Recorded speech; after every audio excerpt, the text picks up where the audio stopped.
Ladies and gentlemen, it is with great pleasure that we welcome you today to our panel on ESG imperative in shipping. My name is Antonis Pasachidis. I'm a project leader at BCG Athens, core member of the shipping practice serving both domestic and international clients.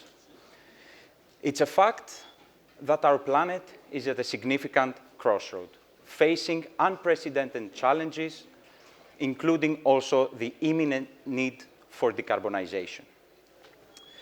Shipping represents approximately 3% of the global greenhouse gas emissions. And being the backbone of global trade, it will play a pivotal role on our collective efforts towards a more sustainable supply chain and a more sustainable future. In light also of increasing regulatory pressure, it's evident that shipping companies will need to adjust and embrace the new reality. By not looking at it only as a crucial license to operate in a tomorrow's world, but also as an opportunity to create value, to create a competitive advantage.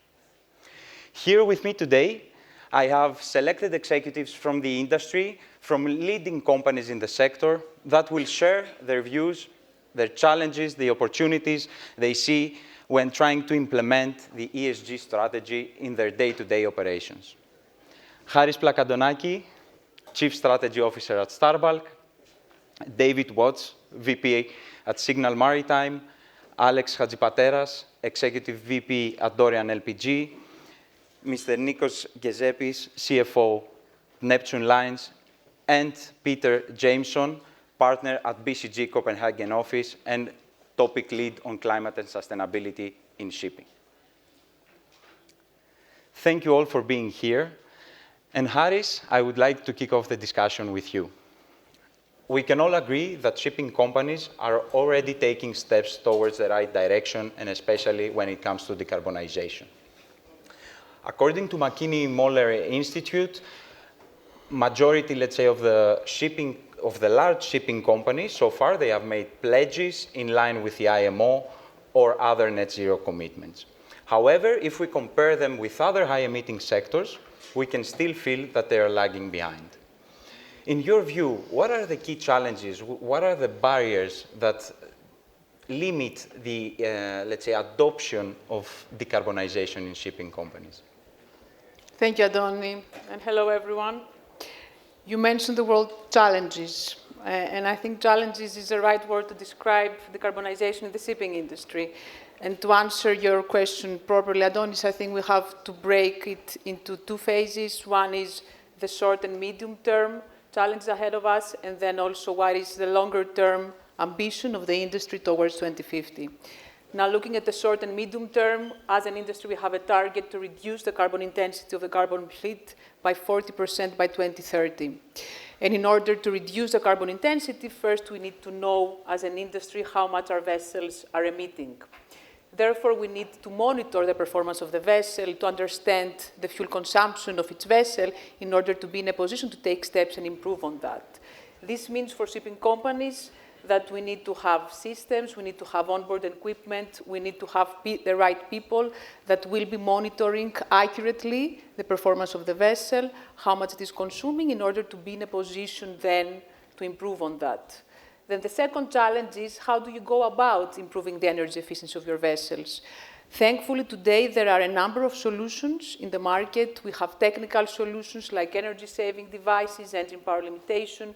We have operational solutions like hull cleaning, advanced anti-fouling paints that reduce the friction and help improve the energy efficiency of the vessel. We can optimize speeds. So a number of solutions out there. So the second challenge for a shipping company is to assess, to test, to pilot, and to select the appropriate solutions per vessel, because there's no one-size-fits-all solution. When we talk about energy efficiency, we have to look at each vessel separately.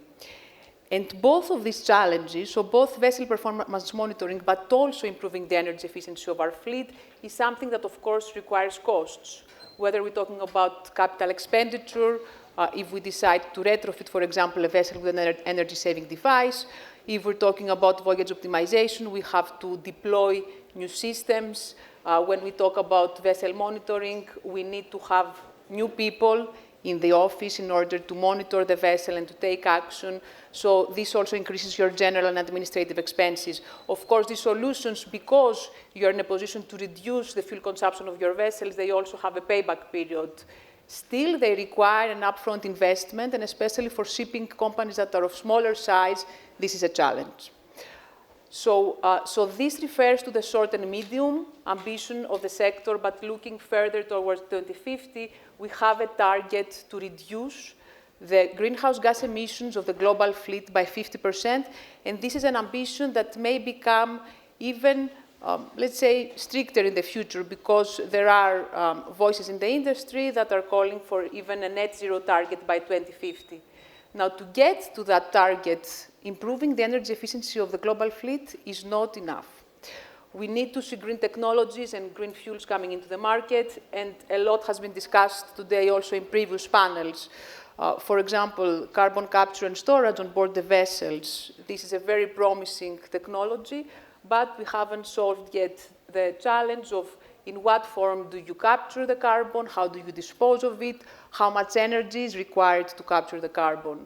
Then we have the green fuels that also were discussed previously. Green ammonia, for example. Ammonia is highly toxic, so we still have to solve the safety issue. We don't have the engine yet. We discuss about green methanol, but methanol has carbon in its molecular structure, so this is an additional barrier for the scalability of the production of methanol. Biofuels are available, but again, we have supply constraints. Nuclear is also being discussed for the shipping industry as a solution for the long-term future. But again, we have a long way ahead of us before we discuss about safety when it comes to nuclear. Many challenges when we look into infrastructure related to green fuels, when we look into technical advancements. Of course, all this will require huge investments. It will require reinventing the commercial agreements between bunker suppliers, ship owners, charterers, cargo owners. There are a lot of uncertainties today when we talk about the future, the long-term future, contrary to the short-term and medium-term solutions where we have availability of solutions and measures. And all this uncertainty, especially if we take into consideration the cost element, because all these green fuels, they are expected to be much more expensive than conventional fuels. And in the absence of market-based measures like carbon taxation, like subsidies, when it comes to the production of these fuels, the burning of these fuels, this uncertainty creates an even bigger challenge for ship owners. Why? Because how are you going to make today a decision of how you're going to renew the fleet in the coming decade, for example? How are you going to make a decision of what type of new building vessels you're going to be investing in? So a lot of uncertainty, and thankfully we see development, we see research and development taking place, but challenges exist definitely. Thank you. Can I just maybe pick up on one of your points, and that was, you mentioned a few times the people element of this. And at least the sense that I get is there's so much talk around at the moment, and I describe it as carbon tunnel vision. Everybody's talking about decarbonisation, and I'm getting the sense that we're missing the S and the G part of ESG. And you know, at the end of the day, we already have a shortage of over 50,000 seafarers globally at the moment. Not only are we short of seafarers, but the second point is in the future, digitalisation, new fuels, etc., are going to require new skills. So there's somewhat of I think, a shift in focus that needs to happen to also, when we talk about how we're going to decarbonise, we also need to talk about the people element of that. I don't know if you agree or... Absolutely. Attracting talented professionals, developing them, retaining them, both on board the vessels, but also in the office, is the cornerstone, let's say, of business continuity and of good performance in our industry. So I would very much agree to that.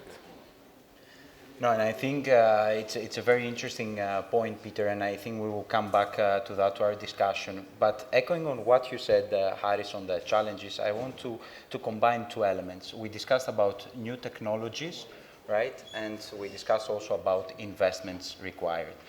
And is true, and what we hear also from traditional financiers is that currently they're not so keen, let's say, to finance these new technologies without a concrete business case to back them up.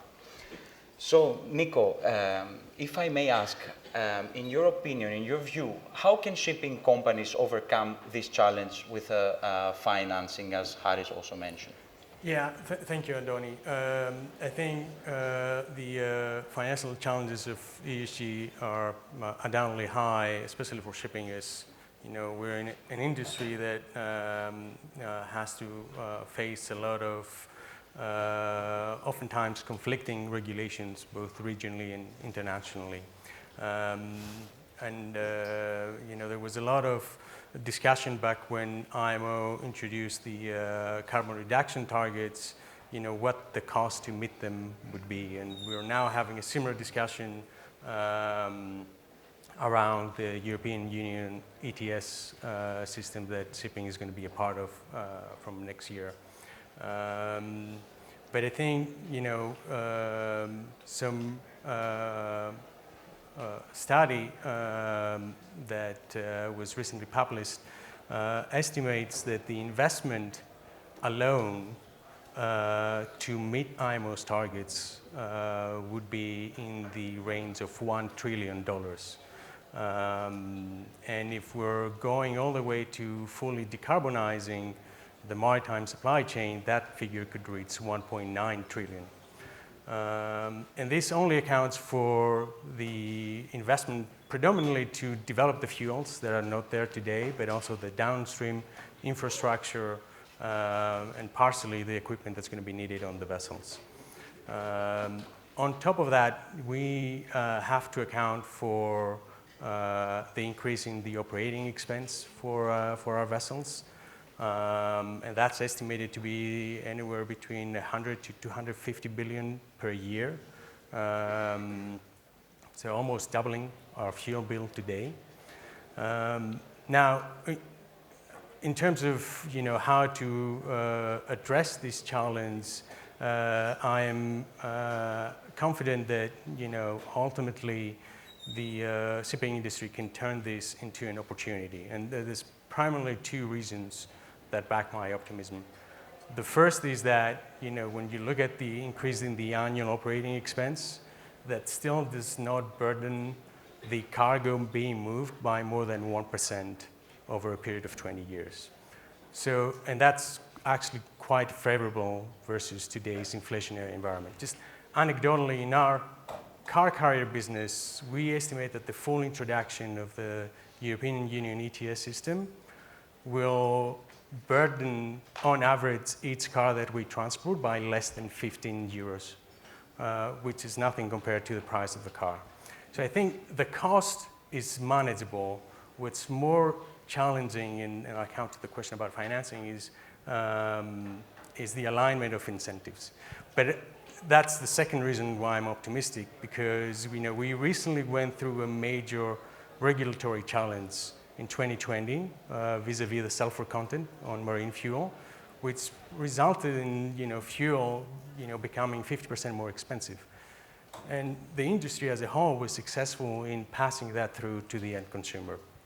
So I think with that in mind going forward, shipping companies should have the confidence to work closely with our customers, be it the operators or the cargo owners, so that the latter backstop both the investment and the increased operating expenses to decarbonize the industry. And I think that clearly we should, to Charis's point about the horizon, we should prioritize the NPV positive efficiency enhancing solutions. And there's plenty of them, and a lot of them have been adopted, but there's more room for adoption. I think those can be more easily financed by interested parties because, at the end of the day, you have a saving and you should be looking at them regardless of the environmental impact, and that's just an added benefit.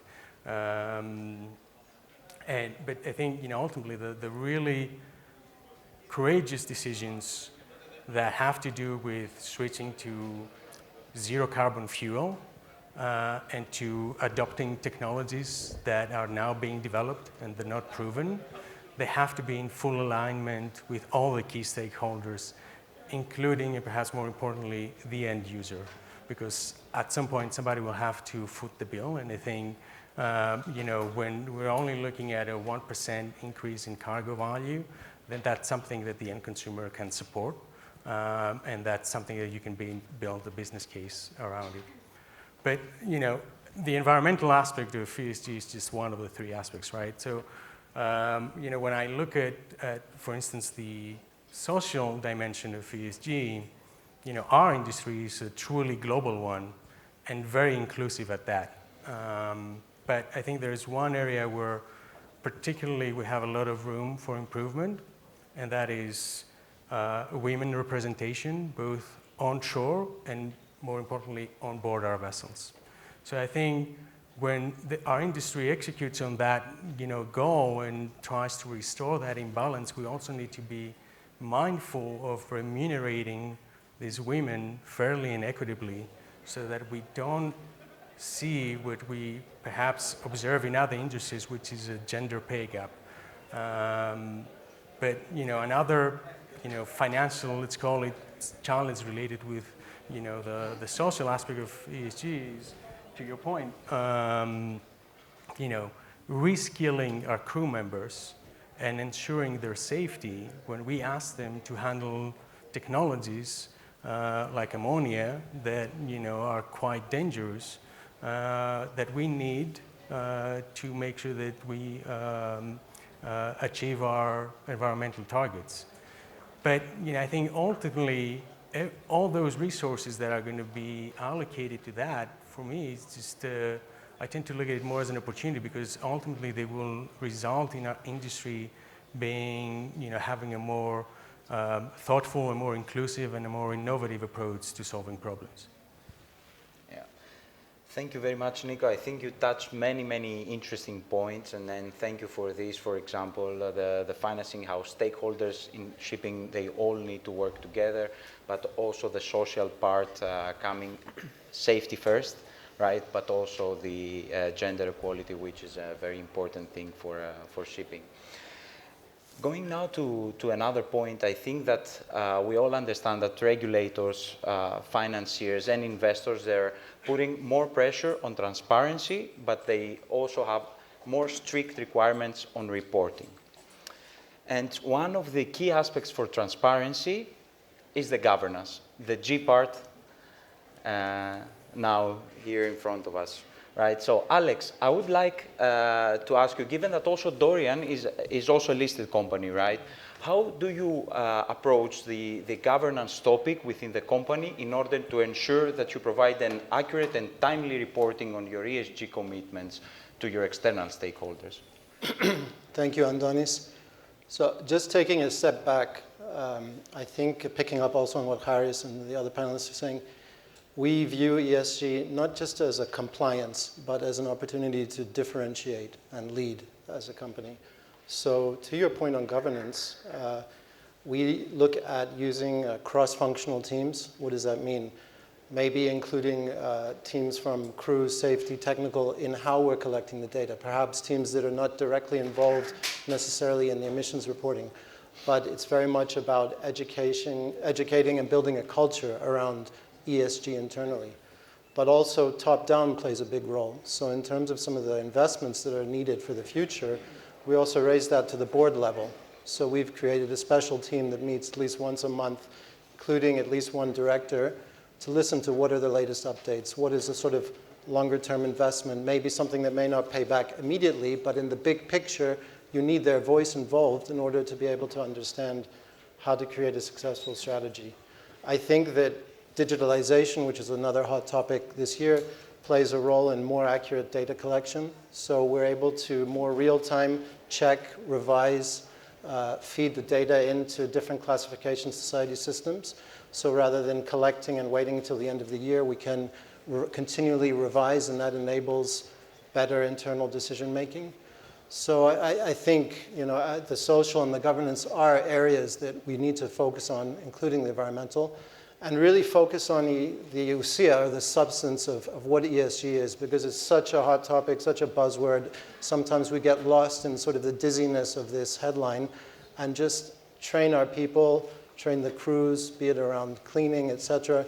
What does that mean, so that we can have a fully aligned approach with all stakeholders? Very good. Thank you very much, Alex, for this insight. So I think we have heard quite a lot of challenges that shipping industry is facing across E, S, and G pillars. But it's also clear that, as it happens with every new trend in an industry, that sustainability will also attract new capital. As investors, they're looking to allocate their capital towards more green businesses. So this movement of capital and resources will for sure create some wide space for new partnerships, new ecosystems, and innovation in the shipping industry. So, David, how do you see ESG being the catalyst for fostering new partnerships and innovation in the shipping industry? Thank you, Antonis. Partnerships is an interesting word, because partnership means groups come together for benefit. It's not just a talking shop. And one of the things that I've noticed, and I'm relatively new to the maritime industry, I'm a data junkie, so if you like data, you're in my team. If you don't like data, get with it, guys. So what data can do, actually, and this is where partnerships come in, data is just zeros and ones. It means nothing. And to actually put some context around the data, put some parameters around the data, and actually make some decisions from the data, and that's called information. Once you have information, you can then have some insight, because insight means you can make better decisions. Now that might sound a lot of, I was about to swear then, rubbish, but actually look at other industries. What the challenges that we're going through in maritime today are new to us. They're not new to the market, financial markets, other broader markets. Partnerships. We've recently, actually just on Monday or Tuesday, announced a partnership with a company called General Index. They're an index creator, a benchmark creator, independent, mathematical modelling, data science built. Although there's a human in the loop, we've heard about that this morning, it's about mathematical modelling and correlating that against real data. So with them, what we've done is produced a couple of benchmarks by route, by published route, that could give you some sort of level of benchmark of what it would cost from a carbon per tonne per mile covered as a cost, literally as a cost. Because as everyone's saying here, someone's going to pay the emissions that are going on in the world to help fund the improvements to the fuels we use.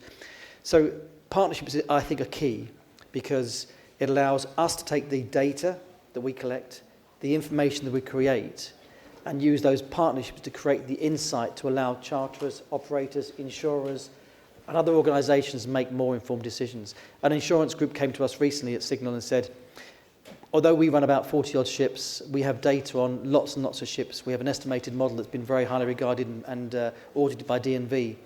And they've said to us, could you help us identify, of the fleet of ships we have on cover, which ones look good and those that don't look so good in terms of EEXI, EEOI, AER, Poseidon Principles, CII, what metric you want to use?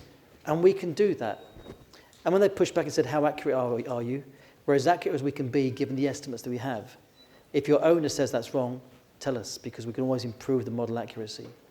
But you have to start somewhere.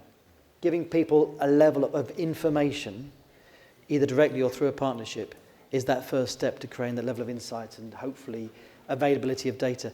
I did make some notes earlier from a guy, and I won't begin to try and pronounce his name. Being a Brit, I can't pronounce Greek names very well, apart from Antonis and Charis and a few others. But the surnames I get totally messed up on, so I won't even begin to try. But a gentleman this morning said, there's three things that I took from various people. Consolidation around the industry. We're hearing lots of that going on. There's actually quite a good thing, because it narrows down the opportunity of bringing data together, but also often reduces the competition opportunity. Regulation is generally regulation comes in when the industry doesn't do a good job itself. Financial markets is a great example of that. And then collaboration. If we don't work together, either as groups like this in maritime industries or working with organisations that have built models and practices that create that level of insight, then we're going to be missing an opportunity. So partnerships, I think, are the way forward to collaborate together and make the industry more effective, I think. Next question. Just maybe one point on the data part. At the moment, I think, as I've been speaking to shipping companies, the number of digital startups and tech companies knocking on the door saying that I've got this widget to measure this, I've got this product to measure that. I get a sense at the moment that because of the potential value of data, as we've seen value of data in other industries start to become exponential, how the shipping industry is going to manage that. Because there is a value pool there, effectively, for people to tap in, not just for shipping companies to actually improve their performance, but for others of those around the ecosystem. I don't totally agree. No, you're absolutely spot on. It's interesting because, you know, we were founded, Signal was founded by a guy called Yanis Martinos. I can say his surname. I have to because I'll get fired if I didn't. And what's interesting there is he's a data scientist. He's a data geek like me. I'm not sure if that's a promotional opportunity or I'll get fired next week. But he looks at data to try and build better ways of running his business. When he went back to Theodorus after his studies to be deputy CEO, he did an amazing job using data. I go to that detail because I totally agree. Just getting a series of mathematical geniuses to put in a room and create some models, oh, great, anyone can do that if you're a mathematician. But bringing that back to reality, working with ships, being from the maritime industry, working with your customers and your collaborators in a positive way, that differentiates a mathematical model from a realistic mathematical outcome. So I agree. And it's also created a resource gap here in Greece, in the Greek market. There's much more demand for data scientists and, you know, maybe led by Signal, but a lot of other companies were sourcing that type of resource to help us just do this analysis and funnel it up for top management to interpret and act on that data. We're always looking for new data scientists, so see me afterwards if there's any data scientists in the audience. Thank you. It's also a recruiting opportunity. Always, David. always. Good. So I'm happy to hear, though, that through the data and through the proprietary algorithms of Signal, you have found also an opportunity and a value pool in this new ESG reality for shipping. However, we believe there are for sure other value pools out there that still needs to be explored. However, it's not always a straightforward process, right? It's not easy to do it. So, Peter, we would like to get your view, based on your experience talking to multiple shipping companies. You know, what are the key steps that shipping companies should take to ensure that they have a robust ESG strategy in place to overcome most of the challenges that we heard, but also to identify new opportunities? Yeah, good question. I want to start actually a step back from that, and this principle around the fact that ESG or sustainability is not something that just sits in a department in the corner of the company. What we're seeing increasingly happen, and those companies that are actually creating value from that, is that they bring this topic into the heart of the strategy of a company. So you can look at it in two dimensions. One, yes, we have to think about complying and making sure that we're not doing bad in the world. But on the other, think about how you can use this to actually sit at the core and grow your business as well. And the way that we talk about this and the way that we see those shipping companies that are successful are three words: focus, focus, and focus. If you look at a shipping company's material topics, so those are the ESG topics that are relevant for them, there are probably over 40 different topics, from air pollution to emissions to diversity topic all the way to the governance topic. That's a huge number of things to track, to deal with, to manage upon. So the ones that we see succeeding here are those that say, okay, there are a group of topics that we want to lead on, that we believe we can get a competitive advantage from. And then the other topics, we then decide, okay, how much effort are we going to put into these topics? Do we just want to comply with them, or do we want to compete with our peers? So making sure that you are diligent about what the focus is of those. As far as steps and how to get there, very much, as all companies are doing at the moment, is making sure you understand your baseline. Where do I currently stand? And when you look to the future, how are those topics going to change for you? What is regulation doing? What is fuel policy doing? And by having those two pictures and overlaying the current with the future, you can then start to do the prioritization, which we've already started to talk about here. And the proof in this is not what people would describe as a strategy. Yes, I'm a strategy consultant, but at the end of the day, it's finding actionable, profitable, and topics that can be owned in the organization. So once you've done your prioritization, make sure that those initiatives that you define are embedded in your organization, have a sound economic and business case for them, and make sure that there is a clear path for you to follow those, to track the KPIs are. So in a certain sense, it sounds very basic, but my experience here is that this topic of ESG has been running for decades. And generally companies, there are so many well-meaning intentions around the organizations, different initiatives there. Taking a step back and taking the strategic view of what you focus on. We see it in the numbers when we look at company performance. Those that are focused on this topic are the ones that succeed. And actually on that, we sell services to lots of charterers. And within the services we provide, we estimate the future emissions of a specific vessel that charterer might choose for a certain cargo. Now, in the past, that was never a consideration. But now that's actually a key part of the workflow. So where's the vessel? Can it service my cargo? Can I work with the operator? Who's the broker? What's the emissions profile? That was never part of that conversation. The focus of bringing that element into the actual workflow rather than just an adjunct process over here, it's becoming core. Another really good example of this is companies, particularly in the maritime space, and we've talked about it, around the challenges with talent. We can see from empirical evidence that those companies that put the talent topic on their agenda don't only attract new talent, but also the ability to retain those talents. So it's identifying those things that are critical to maintain and grow your business and laser focus on those. Absolutely.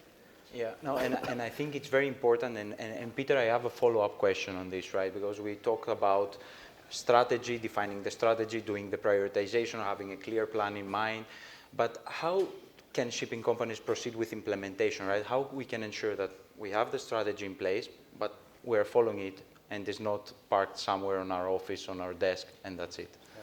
So we're talking about people at the end of the day, because putting it on a slide or in any email means nothing. So it's all about the people. And for me, this is about people ownership. I've also worked in industry and done a real job, not just consulting. And the whole point for me there is that you actually engage your organization, not at the end of a process like developing a strategy or a roadmap, but right from the beginning, so that you actually get people that are going to make this happen going forward. And that's not always easy. Change is not always easy, but at least what we found in my own experience is engaging people, making them part of that journey is going to be critical going forward. Perfect. So I believe, given that also time is putting a bit of pressure on us, so I think that following now this very interesting conversation, we can all agree that shipping is facing a lot of challenges trying to decarbonize and also improve its social and governance practices. However, I feel nice that I heard also about new opportunities, exciting things that may come up for the shipping industry. And I think what is important to keep in mind for all of us, and I think it was mentioned also before in our conversation, is how all the stakeholders in the industry will come together and work as a cluster in order to ensure that we're going to have a sustainable and prosperous future for the shipping industry. So with this note, I would like to thank you all very much for sharing your experience and your expertise, and I hope you all enjoyed it. Thank you.